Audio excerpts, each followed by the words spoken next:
এ যেন শেষ মুহূর্তের ধ্বংসযজ্ঞের খেলা। যুদ্ধবিরতির ঘোষণার পর থেকেই অবরুদ্ধ গাজায় হামলার মাত্রা বাড়িয়েছে ইসরায়েল। শুক্রবারও দখলদারদের মুহুর্মুহু হামলায় কেঁপে ওঠে অবরুদ্ধ উপত্যকাটি। এতে ক্রমেই দীর্ঘ হচ্ছে লাশের সারি।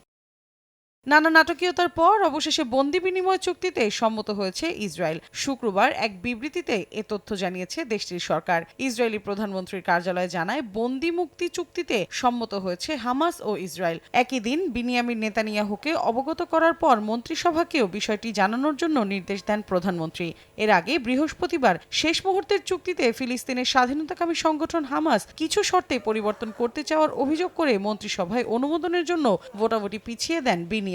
এরই মধ্যে আনুষ্ঠানিকভাবে চুক্তিটিতে সই করেছেন ইসরায়েল, হামাস, যুক্তরাষ্ট্র এবং কাতারের প্রতিনিধিরা। চুক্তির বিষয়টি সম্পর্কে অবগত করা হয়েছে জিম্মিদের পরিবারকে।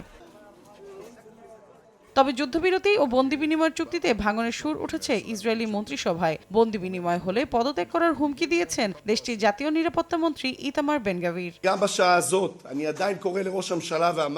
গাজায় যুদ্ধবিরতি একটি পরিত্যক্ত চুক্তি। এর অর্থ হল শত শত সন্ত্রাসীকে মুক্তি দেয়া, হাজার হাজার গাজাবাসীকে উত্তরাঞ্চল থেকে ফিরিয়ে আনা, ফিলাডেলফিয়া করিডোরের সংঘাত বন্ধ করা। বন্দি বিনিময়ের চুক্তির অর্থ হল এখন পর্যন্ত ইসরায়েলের সব অর্জন ধূলিসাৎ হয়ে যাওয়া।